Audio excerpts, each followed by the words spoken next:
오늘은 받쳐진 삶을 살라라고 하는 제목으로 여러분과 함께 창세기 5장 1절에서 33절 말씀 나누기 원합니다. 1장 보시면 이것은 아담의 계보를 적은 책이니라 이렇게 시작하고 있어요. 아담의 계보를 적은 책이니라 할 때 이 계보는 족보의 뜻이에요. 족보는 굉장히 중요합니다. 성경에는 엄청나게 많은 족보들이 등장을 하거든요. 근데 이 족보들이 이름들이 쭉 나열되어 있잖아요. 이 이름들이 나열되고 중간중간에 그 사람이 살았던 생애와 삶 이런 것들을 이제 집어넣는단 말이죠. 그러면 이 족보는 왜 중요할까요? 왜 성경에서는 이렇게 족보를 계속해서 언급을 할까요? 특별히 이제 역대상에 가면 족보만 1장에서 9장이에요. 1장에서 9장까지가 다 족보입니다. 이 족보를 이렇게 중요시하는 이유는 뭐냐면 이 족보 속에 하나님께서 소개하고 싶은 내용이 있는 거예요. 이 족보 끝에 가면 항상 이 족보 끝에서 하나님이 소개하고자 하는 인물이 등장하고 그 인물이 그 다음 장에 나오면서 이제 족보에 실렸던 그 사람이 왜 중요한 인물인지, 왜 그 사람의 족보가 들어가야 되는지를 쭉 기술하는 이런 방식으로 했다는 겁니다.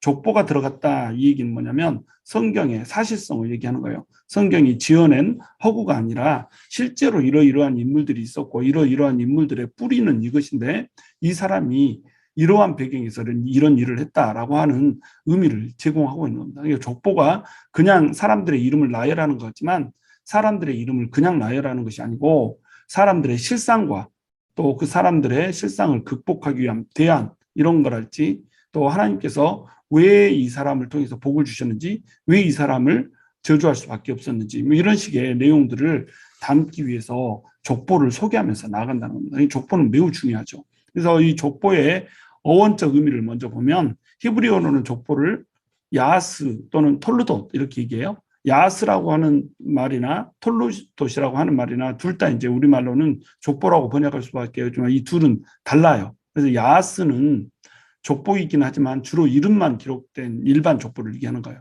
예를 들어서 민수기에서 뭐 사람들을 계수한달지 그러면 그 이름들만 쭉 나열되어 있단 말이죠. 이런 거는 이제 성경의 사실성을 제공하는 것 이상의 것이 아니죠. 그리고 이런 사람들이 어떤 곳에 속해서 어떻게 섬겼더라 이런 조직 체계를 얘기하는 이런 기능을 하는 것이 야스인 겁니다. 근데 톨루돗이라고 하는 것은 뭐냐면 한 사람의 역사나 업적을 요약한 기록입니다. 그러니까 이름을 쭉 나열하면서도 그 중에 중요한 사람의 업적들을 이제 얘기를 해주는 거죠. 이것은 단순한 인명의 나열이 아니라는 거예요.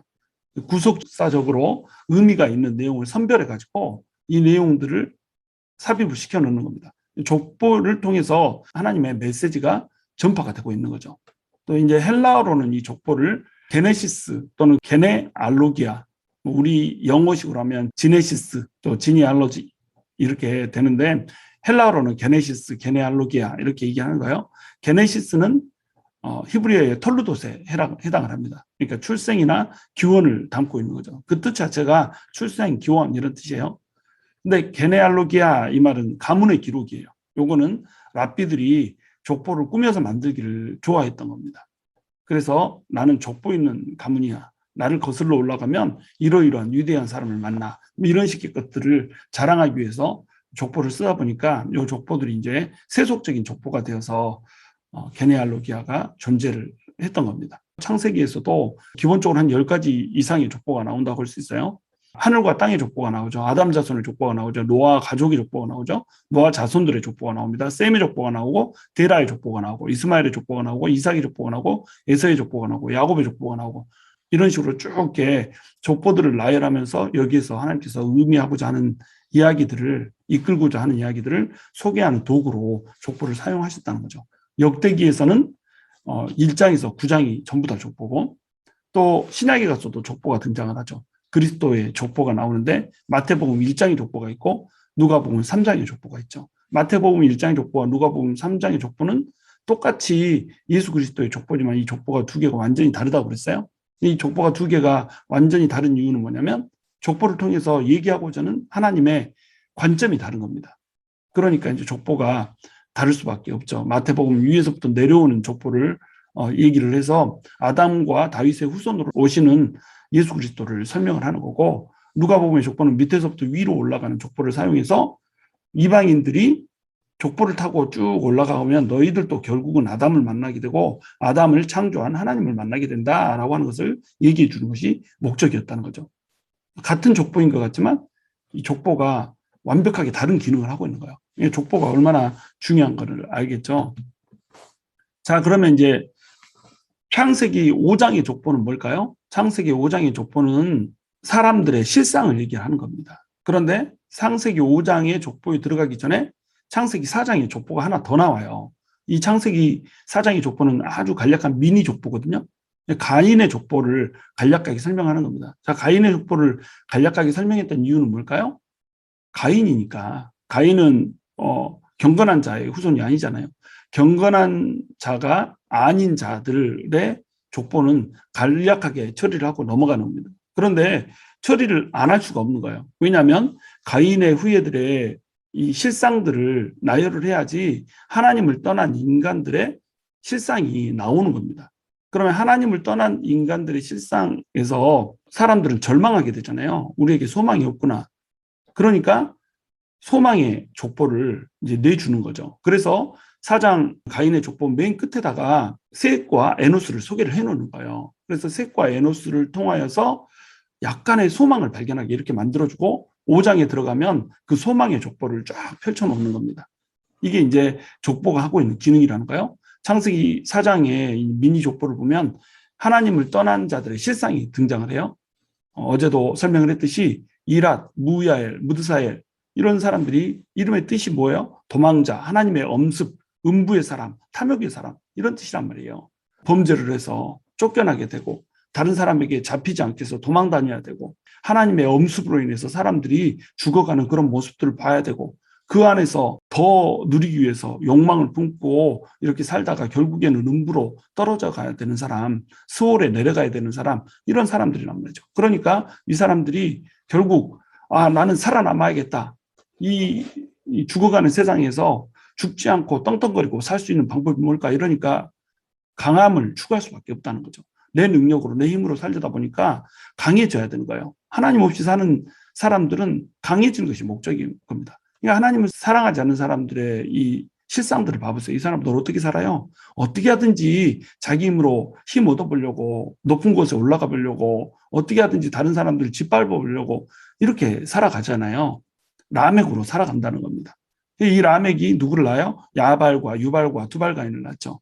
이 사람들이 창조를 해서 살아가는 거예요. 야발은 목축업을 또 유발은 음악을 두발가인은 동과 철을 이용한 문명을 이렇게 창조하면서 살아가요. 각각 나름대로 자기의 삶의 방식을 갖고 창조성을 갖고 탁월함을 가지고 이렇게 살아간단 말이죠. 이게 다 뭐예요? 하나님의 은혜죠. 하나님께서 악인이라고 할지라도 살아갈 수 있게 힘을 줬단 말이에요. 은혜를 줬단 말이에요. 누구에게나 살 수 있는 일반적인 은혜를 줬죠. 그런데 이 사람들은 어때요? 하나님을 몰라요. 하나님을 모르다 보니까 자기의 삶을 영위하기 위해서 다른 사람을 짓밟아야 되는 거예요. 그러니까 라멕이 사람을 죽였다는 얘기로 이 족보를 마감을 하는 겁니다. 이 가인의 족보에서 소개하고자 하는 사람은 누구예요? 가인의 후예로 온 라멕을 소개하고 싶은 거예요. 이 라멕을 통해서 하나님께서 얘기하고 싶은 것은 뭔가요? 하나님을 떠난 자들은 라멕처럼 된다는 거예요. 강함을 추구하다가 그리고 세상의 모든 문명을 만들어내고 세상의 모든 문화를 만들어내고 또 산업들을 만들어내고 이렇게 살아가지만 강함을 추구하다가 결국 하나님의 은혜로 살지만 하나님의 은혜를 알지 못한 채 범죄를 저지르면서 살아가더라는 거예요. 그러면서 죽어가더라는 거죠. 이것이 이제 가인의 족보에서 얘기하고자 하는 겁니다. 그렇다면 가인의 족보만 보면 소망이 없잖아요. 우리가 뭘 믿고 어떻게 살아가야 되는 겁니까? 그러니까 결국 소망을 소개를 하고 싶은 거예요. 그래도 소망은 있다라고 하는 것을 간략하게 얘기를 하는 겁니다. 이 소망은 바로 셋을 통해서 주어지고 있는 겁니다. 셋은 뭘 발견했다고 그랬죠? 사람이 죽을 수밖에 없는 존재라고 하는 것을 발견을 했다는 겁니다. 그러니까 자기 아들의 이름을 에노스라고 지었던 거예요. 에노스의 뜻은 fragile, mortal 이런 뜻이라고 그랬죠. 깨질 수밖에 없는 자, 죽을 수밖에 없는 자 이런 뜻이 바로 에노스의 뜻이라는 겁니다. 셋의 간략한 이 미니 족보에서도 에노스를 낳았다는 이 미니 족보에서도 얘기하고자 하는 바가 뭐예요? 자신의 실존을 알아야 하나님을 찾는다는 겁니다. 에노스 때야 사람들이 하나님의 이름을 불렀더라. 이렇게 얘기하면서 4장 26절에서 마지막에 이렇게 얘기하면서 4장을 마무리를 짓잖아요. 4장이 얘기하고자 하는 얘기가 이거란 말이죠. 범죄하고 쫓겨나서 이렇게 실상이 완전히 낮은 자로서 무너진 자로서 이렇게 살고 있는 프레저란 모토란 자로서 살고 있는 이 실상 가운데 자기 실존을 알고 하나님을 찾으면 소망이 있다는 거예요. 하나님을 찾으면 하나님 어떻게 해준다는 거죠? 만나준다는 거예요. 찾는 자들을 통해서 하나님께서 일을 해준다는 거 하는 거죠. 그러니까 지금 이 4장에서는 하나님을 찾아야 한다라고 하는 것을 말하는 것으로 족보를 마무리를 하고 있는 겁니다. 그러면서 이제 창세기 5장의 족보로 들어가는 거예요. 창세기 5장의 족보는 어떻게 시작하냐면 하나님이 사람을 창조하실 때에 하나님의 모양대로 지으시되 이렇게 시작을 하고 있어요. 자, 족보를 어떻게 시작해요? 모든 사람의 시작이 누구다? 하나님이라는 거예요. 족보를 따라서 밑에서부터 쭉 올라가다 보면 누구를 만나요? 하나님을 만난다는 겁니다. 모든 근원이 하나님이라는 거예요. 하나님이 이 사람들을 만드신 목적이 뭐죠? 복 주려고 만드셨잖아요. 하나님과 교제하는 복, 하나님처럼 왕권을 가지고 사는 복, 이런 복을 주시려고 하나님께서 사람을 지으셨단 말이죠. 그래서 2절에서 뭐라고 그래요? 남자와 여자를 창조하시고, 이게 남자와 여자를 창조하셨단 말을 왜 여기서 굳이 다시 하실까요? 다시 하신 이유는 뭐냐면 남자와 여자가 같이 한 몸을 이루어서 생육하고 번성하라고 하는 것, 이것이 하나님의 주신 복이었거든요. 생육과 번성이 복이었던 겁니다. 이 땅에 있는 짐승들도 만들어 놓고 하나님께서 어떻게 하셨어요? 복을 주셨잖아요. 생육하고 번성하는 복을 주셨단 말이죠. 생육하고 번성하는 복을 뭘로 주셨어요? 암컷과 수컷으로 이렇게 해서 교배를 하고 거기에서 생명들이 나와서 생육하고 번성하는 복, 충만하게 되는 복, 이 복을 하나님께서 주셨다는 겁니다. 그래서 그들이 창조되던 날에 하나님이 그들에게 복을 주시고 그들의 이름을 사람이라 일컬으셨더라. 복을 주셨다라고 얘기하잖아요.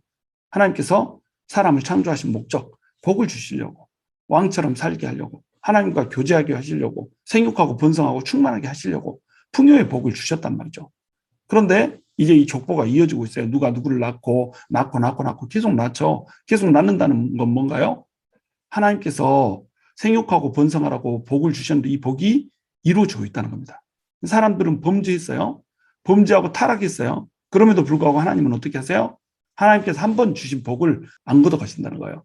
사람은 하나님께서 주신 복대로 생육하고 번성한다라고 하는 것을 일단 창세기 5장에서 얘기를 하는 거예요.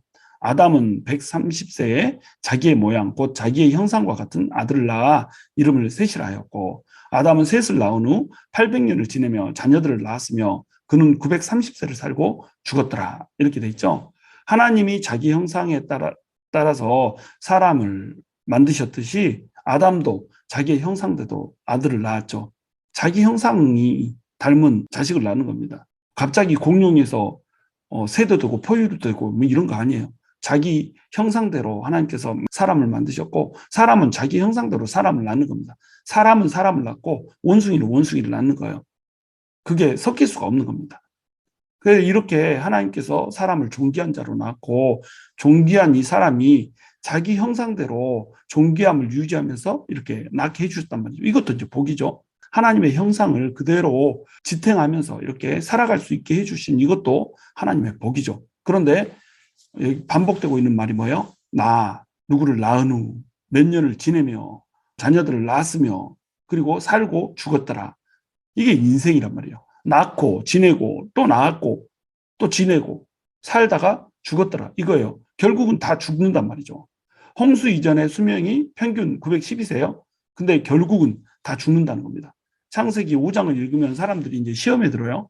뭐 이렇게 오래 살았어? 이게 말이 돼? 사람이 900년 이상 살았다는 게 말이 돼? 말이 왜 안 돼요? 하나님께서 쓰셨는데 말이 되죠. 말이 안 된다고 생각하는 이유는 뭐예요? 지금 현재 우리의 관점에서 성경을 보는 겁니다. 현재의 관점에서 성경을 보면 안 되거든요. 성경에 기록의 내용에 따라서 우리가 이해를 해야 되는 거죠. 우리가 이해가 안 된다고 해서 말이 안 된다고 얘기한단 말이에요. 그런데 이 창세기 5장의 초점은 뭐냐면 이렇게 사람들이 오래 살았더라. 이게 초점이 아니에요. 그게 초점이 아니고 사람이 어차피 죽는다는 게 초점인 겁니다. 그러니까 우리가 이 창세기 5장을 읽을 때 뭐 이렇게 오래 살았어? 이렇게 읽으면 안 되고 아, 오래 살았네. 그래봤자 죽네. 이게 초점이란 말이에요. 그래봤자 에노스네. 그래봤자 죽을 수밖에 없는 자네. 이게 초점이라는 겁니다. 사람이 다 죽는다는 거예요. 오래 살았지만 죽는다는 겁니다. 창세기 5장은 그래서 뭐라고 불러요? 무덤의 장이라고 부르는 거예요. 창세기 5장은 무덤장입니다. 자, 평균 수명 912세 수명을 우리는 어떻게 이해해야 될까요? 도대체 어떻게 이렇게 오래 살았을까요? 봐보세요. 아담은 930살까지 살았어요. 셋 912세 살았죠. 에노스 905세, 게난 910세, 마할랄레 895세, 야렛 960세, 에녹 365세에 죽은 게 아니에요. 그냥 들려서 올라갔죠. 그러니까 이분은 빼고 무드셀라는 969세, 라멕은 여기 안 나와 있네요. 라멕은 777세 이렇게 살았죠. 평균 수명이 912세예요. 이렇게 오랫동안 살았다라고 하는 것을 사람들이 보면서 어떻게 이렇게 오래 살았을 수 있었냐 이렇게 얘기를 하지만 인간이 원래 영원히 사는 존재였다라고 하는 것을 생각을 해야 되는 거예요. 인간은 원래 영원히 사는 존재였는데 타락하면서 수명이 짧아졌잖아요. 타락해서 짧아진 수명, 그 수명은 몇 살이었어요? 900살 이상이었다는 겁니다. 거의 1000살을 살 수가 있었던 거예요. 그런데 홍수 이후에 갑자기 수명이 단축이 되는 겁니다. 만약에 이것이 사람이 그냥 쓴 거라고 하면 어떻겠어요? 사람이 쓴 거면 900살 살았다는 이 얘기 쓰겠어요? 쓰지 않죠. 누가 900살 살았다면 믿겠어요. 이게 사람이 쓴 게 아닌 거예요. 사람이 썼다면 93세, 91세 이렇게 썼겠죠.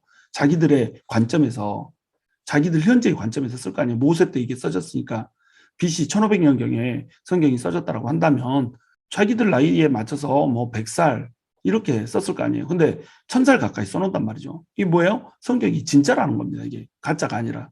그리고 이 시대를 봐보세요. 뭐 라멕이 노아의 아버지인데 라멕이 살고 있을 때 아담도 살고 있어요. 시집 장가 가가지고 신혼여행 갔다 와가지고 인사한다 막 이러면은 어디까지 찾아가야 되는 거예요? 도대체 몇 대선이 계속 같이 더불어서 살고 있는 거잖아요. 그렇죠? 이렇게 엄청나게 많은 세대가 같이 겹쳐서 살고 있단 말이죠. 이렇게 겹쳐서 살면서 이들은 뭘 전수받을까요? 아담과 하와로부터 직접 이야기를 듣는 거죠. 하나님에 대한 이야기를 듣는 거죠.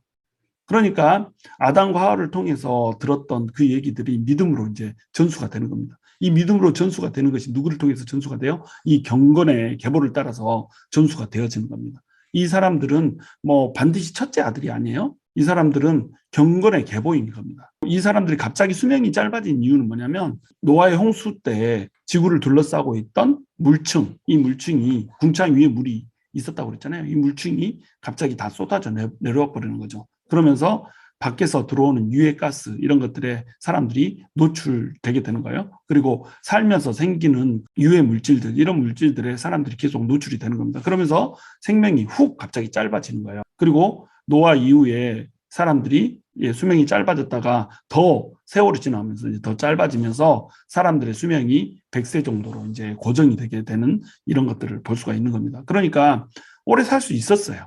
오래 살 수 있었는데 하나님의 사람들이 사람의 아들, 딸도가 섞이잖아요. 가인의 아들, 딸도가 섞여서 이렇게 세상의 탐닉을 위해서 육체를 위해서 사는 이런 인간들이 돼버리잖아요. 그러니까 하나님께서 한 번 더 수명을 단축시켜버린 거죠. 어떻게 해서? 홍수를 통해서. 우리가 수명이 단축된 이유는 우리의 타락한 죄 때문이었다. 이것을 우리가 알 수가 있는 거예요. 그러면 우리에게는 소망이 없는 걸까요? 그러나 소망이 있다는 거예요. 24절에 그 소망이 일단 한번 나옵니다. 에녹이 하나님과 동행하더니 하나님이 그를 데려가심으로 세상에 있지 아니하였더라. 이렇게 나오죠. 에녹이 죽음을 맛보지 않고 들림받아서 올라가 버리는 거예요. 이게 이제 소망이 되는 겁니다. 우리한테도. 우리도 하나님께 들림받아 올라갈 수 있지 않을까라고 하는 소망이 되겠죠. 29절에 보면 또 이름을 로아라여, 라멕이 노아를 낳죠. 이름을 로아라여 이르되 여호와께서 땅을 저주하심으로 수고롭게 일하는 우리를 이 아들이 아니하리라 하였더라. 이렇게 나오죠. 자, 여기에서도 소망이 등장을 하고 있어요. 노아라고 하는 사람을 통해서 수고롭게 일하는 우리를 아니할 것이다 라고 하는 소망을 갖고 있는 겁니다. 그러면서 32절 어떻게 끝나요? 노아는 500세 된 후에 셈과 함과 야벳을 낳았더라. 갑자기 아들 이름을 3명을 등장을 시켜요. 그 전에서는 1명만 등장을 했잖아요. 500세 된 후에 셈과 함과 야벳을 낳았더라. 이렇게 나왔다는 건 뭐예요? 셈, 함, 야벳이 이제 앞으로 중요한 일을 하게 될 거라고, 중요한 인물로 대두게 되게 될 거라고 하는 것을 얘기를 하는 거예요. 그래서 나중에 보면 셈 하는 야벳을 통해서 족보가 쫙 인류의 기원이 또 다시 퍼지게 되잖아요. 홍수 이후에 인류가 생겨나는 그런 사람들로 존재를 하게 되는 겁니다. 그러니까 이 창세기 5장은 누구를 향해 있어요, 지금? 노아를 향해 있는 겁니다. 결국 타락한 인간들은 멸절당하고 노아를 통해서 하나님의 나라가 다시 시작될 거라고 하는 것, 이것을 얘기하고 있는 거예요. 그래서 결국 노아를 소개하기 위한 족보라는 거죠. 그런데 중간에 누가 삽입돼 있어요? 잠시 에녹이 소개돼서 삽입이 되고 있는 겁니다. 21절에 보시면 에녹은 65세에 무드셀라를 낳았고 무드셀라를 낳은 후 300년을 하나님과 동행하며 자녀들을 낳았으며 그는 365세를 살았더라. 에녹이 하나님과 동행하더니 하나님이 그를 데려가심으로 세상에 있지 아니하였더라. 이렇게 돼 있죠. 창세기 5장이 무덤장인데 유일하게 무덤이 등장하지 않는 사람이 있어요. 누구죠? 바로 에녹이라고 하는 사람이죠. 물론 노아는 이제 그 이후에 등장하니까 노아가 죽는다는 얘기는 나오지 않지만 홍수 이전에 살았던 사람들, 노아 이전에 살았던 사람들은 전부 무덤이 있어요. 다 무덤으로 들어가죠. 근데 에녹만이 어때요? 무덤이 없는 자로 등장을 하는 겁니다. 65세 이후에 300년 동안 하나님과 동행하다가 365세에 이 세상에 있지 않게 하나님이 데려가셨단 말이에요. 그러면 65세에 어떤 일이 있었던 걸까요? 65세에 갑자기 에녹이 변해서 300년 동안 하나님과 동행하게 된 이유는 무엇일까요? 그 비결이 이제 무드셀라라고 하는 이름에 담겨 있는 겁니다. 에녹이 무드셀라를 낳은 나이가 몇 살이에요? 65세죠. 무드셀라는 인류 역사상 가장 오래 살았어요. 969세까지 살았죠.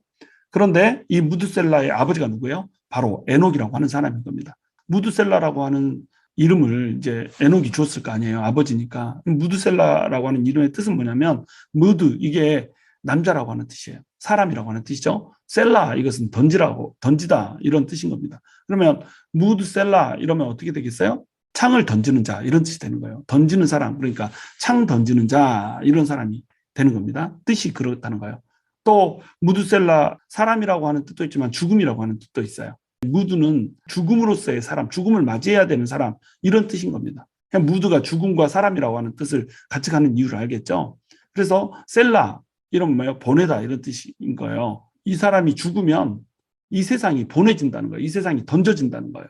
그러니까 이 사람의 죽음과 함께 세상은 끝이 온다는 거죠. 이런 뜻을 가진 게 무드셀라거든요. 그러니까 창 던지는 자라고 하는 뜻도 어떤 뜻이냐면 어떤 마을을 지키고 있는데 사람들이 쳐들어오면 제일 마지막에 거기 마을에서 창을 던지면서 지키던 이 사람이 죽는 거예요. 이 사람이 죽으면 어때요? 이 마을은 이제 끝이 나는 거예요. 그러니까 창 던지는 자와 이 사람이 죽으면 끝이 온다라고 하는 이 단어는 똑같은 단어라는 거죠. 그래서 무드셀라의 이름 뜻은 뭐냐면 이 사람이 죽으면 심판이 온다, 끝이 온다, 이런 뜻인 거예요. 자, 그러면 에녹은 도대체 무드셀라의 이름을 왜 이렇게 지었을까요? 이렇게 지은 이유는 뭐냐면 에녹은 세상의 끝날을 봤다는 거예요. 노아의 때에 심판이 오게 될 거라고 하는 것을 봤다는 거죠. 노아는 아담과 셋 말고는 전부 그 조상들하고 다 같이 살았었잖아요. 근데 이 조상들이 홍수가 오기 전에 다 죽어버려요. 노아가 600세 때에 홍수가 왔잖아요. 홍수가 오기 전에 다 죽었어요. 누구만 지금 노아 600세 때 지금 살고 있죠? 무드셀라만 살고 있는 거예요. 969세까지 무드셀라가 살았던 겁니다. 무드셀라가 죽고 나니까 어때요? 딱 심판이 오는 거죠. 무드셀라와 노아 홍수가 정확히 일치를 하는 겁니다. 그러니까 하나님께서 에녹에게 보여줬던 말이 실현이 되고 있죠. 무드셀라가 죽고 나면 심판이 온다라고 하는 것이 그대로 실현이 되고 있는 겁니다. 에녹은 65세에 무드셀라를 낳으면서 하나님의 심판을 받아버렸다는 거예요. 에녹이 이름의 뜻이 받쳐진 자라고 하는 뜻이잖아요. 자기 이름의 뜻대로 이 에녹이라고 하는 사람은 자기 삶을 하나님께 드린 삶을 살았던 거예요. 그러니까 하나님과 동행할 수가 있었죠. 히브리서 11장에서는 에녹을 뭐라고 얘기하냐면 믿음으로 에녹은 죽음을 보지 않고 옮겨졌으니 하나님이 그를 옮기심으로 다시 보이지 아니하셨느니라. 그는 옮겨지기 전에 하나님을 기쁘시게 하는 자라 하는 증거를 받았느니라. 이렇게 돼 있죠. 옮겨지기 전에 하나님을 기쁘시게 하는 사람이었단 말이죠. 그러니까 하나님과 동행하면서 하나님을 기쁘시게 하는 사람이었으니까 이 사람은 죽임을 맛보지 않은 채 올라갈 수 있었다고 하는 겁니다. 사람들이 다 죽어가는데 하나님을 기쁘시게 하면 죽음을 맛보지 않고 올라가는 자로서의 소망을 지금 보여주고 있는 거죠. 믿음이 없이는 하나님을 기쁘시게 하지 못하나니 하나님께 나아가는 자는 반드시 그가 계신 곳과 또한 그가 자기를 찾는 자들에게 상 주시는 이심을 믿어야 할지니라. 하나님을 믿어야 되는 거예요. 하나님 계신 곳과 하나님을 찾는 자에게 하나님께서 반드시 상을 주세요. 어떤 상? 하나님께서 만나주시는 상, 이 상을 주시는 거예요. 하나님께서 우리를 만나주시면 인생의 고난이 끝나거든요. 인생의 고뇌가 끝나거든요. 죽음의 그림자가 끝나거든요. 죽음도 끝나거든요. 그러니까 하나님을 만나라는 거예요. 찾고 찾으라는 거죠. 하나님을 찾고 찾으면 하나님 만나죠. 하나님 만나면 하나님 앞에서 어떻게 살게 될까요? 하나님을 기쁘시게 하는 삶을 살 수 있게 된다는 겁니다. 자, 유다서에서도 이렇게 얘기해요. 아담의 7대 손 에녹이 그 사람들에 대하여서도 예언하여 이르되 보라 주께서 그 수많은 거룩한 자와 함께 임하셨나니. 자, 보라 주께서 그 수많은 거룩한 자와 함께 임하셨다고 그래요. 지금 에녹은 뭘 봐버렸어요? 노아의 시대에 홍수만 봤던 것이 아니고 노아의 시대의 홍수와 같은 심판의 사건, 이 세상 끝날에 대한 사건을 봐버렸던 거예요. 그 수많은 거룩한 자와 함께 주께서 임했다는 거예요. 이 주는 누구죠? 예수 그리스도예요. 예수 그리스도가 천사들과 함께 임하여 버렸던 것을 봐버린 거예요. 심판의 날을 봐버렸다는 겁니다. 이는 무사람을 심판하사 모든 경건하지 않은 자가 경건하지 않게 행한 모든 경건하지 않은 일과 또 경건하지 않은 죄인들이 주를 거슬러 한 모든 완악한 말로 말미암아 그들을 정죄하려 하심이라 하였더라. 주님께서 오세요. 심판하러 오시죠. 왜 심판하러 오시죠? 경건하지 않은 자가 있는 겁니다. 경건하지 않은 죄인들이 있는 거예요. 이 사람들이 한 모든 경건치 않게 행한 이들, 그리고 모든 완악하게 했던 뱉었던 말들, 그런 것들을 언행을 심판하러 예수님이 오신다는 거예요. 16절에 이 사람들에 대해서 얘기하고 있죠. 이 사람들은 원망하는 자며 불만을 토하는 자며 그 정욕대로 행하는 자라. 그 입으로 자랑하는 말을 하며 그 이익을 위하여 아첨하느니라. 어때요? 맨날 원망하고 맨날 불만을 얘기해요. 불평해요. 그리고 하나님의 뜻대로 사는 게 아니라 자기 정욕대로 행하면서 살아요. 그 입으로는 자기를 자랑하는 말을 해요. 하나님을 찬송하고 하나님을 찬양하는 말을 해야 되는데 자기를 자랑하는 말을 해요. 그리고 자기 이익을 위해서 아첨을 떨면서 이런 말을 하면서 살아가요. 그러니까 어때요? 이런 사람들에게 예수님께서 심판의 날, 심판하러 천사들과 대동에서 오신다는 거예요. 이것을 누가 봐버렸어요? 에녹이 봐버렸다는 겁니다. 환상 가운데 이걸 봐버렸다는 거예요. 아, 큰일 나겠구나. 정말 세상에 끝이 오는 거고 우리 이렇게 살면 안 되겠구나. 65세 때까지 살았던 이 삶의 방식대로 살아서는 나는 누더기 옷을 입은 빈털털이구나. 나는 벌거벗은 자구나. 이것을 깨달았던 거예요. 그리고 65세 때부터 300년 동안은 완벽하게 하나님께서 원하시는 삶대로 살았다는 거예요. 그래서 무드셀라의 이름을 무드셀라고 불렀다는 겁니다. 적어도 하루에 3번 이상 무드셀라 이름을 불렀을 거 아니에요. 무드셀라야 밥 먹어라. 무드셀라야 잠잘 시간이다. 무드셀라야 그만 놀아라. 무드셀라야 그렇게 하면 안 되지. 이 이름을 부를 때마다 어때요? 네가 죽으면 세상의 끝이 온다. 네가 죽으면 세상의 끝이 온다. 날마다 세상의 끝에 대해서 에녹은 묵상할 수 있었던 거예요. 그러니까 경건하게 살 수 있었던 겁니다. 오늘날 우리가 경건하게 살지 못하는 이유 뭔가요? 세상의 끝에 대해서 우리가 민감하게 생각을 하지 않고 사는 거예요. 우리는 마지막 때를 에녹처럼 살아야 되거든요.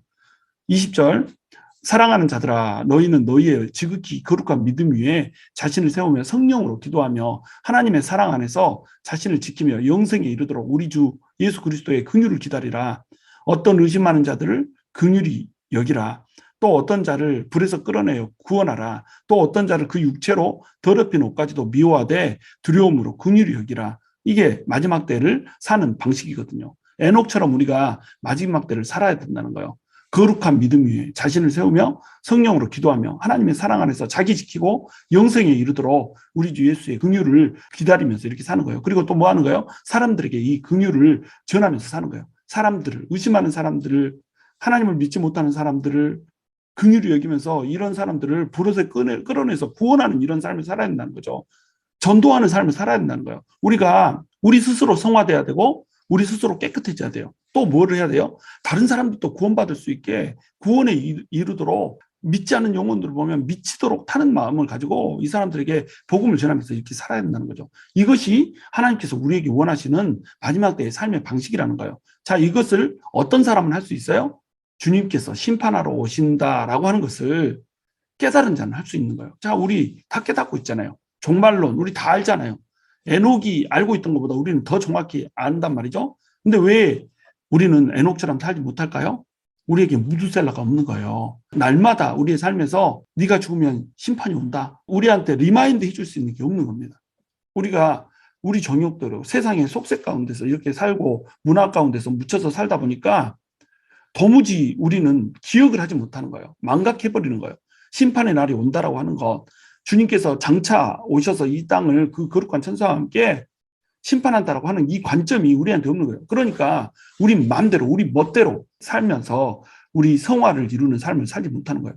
거룩한 믿음에서 살지도 않고 성령으로 기도하면서 살지도 않고 사랑 안에서 자기를 지키면서 영생에 이르도록 예수의 긍휼을 기다리면서 살지도 않고 전도할 생각은 꿈에도 꾸지도 않고 나 혼자 그냥 교회 왔다 갔다 하면서 살면 그것이 다인 것처럼 이렇게 산단 말이죠. 그러니까 하나님의 뜻대로 살지 못하죠. 그러니까 하나님과 동행하지 못하죠. 그러나 우리는 세상의 끝날을 준비하면서 살아야 되는 겁니다. 세상의 끝날 우리는 에녹처럼 들림 받을 거예요. 우리가 죽었다고 할지라도 죽은 자가 먼저 들림 받아요.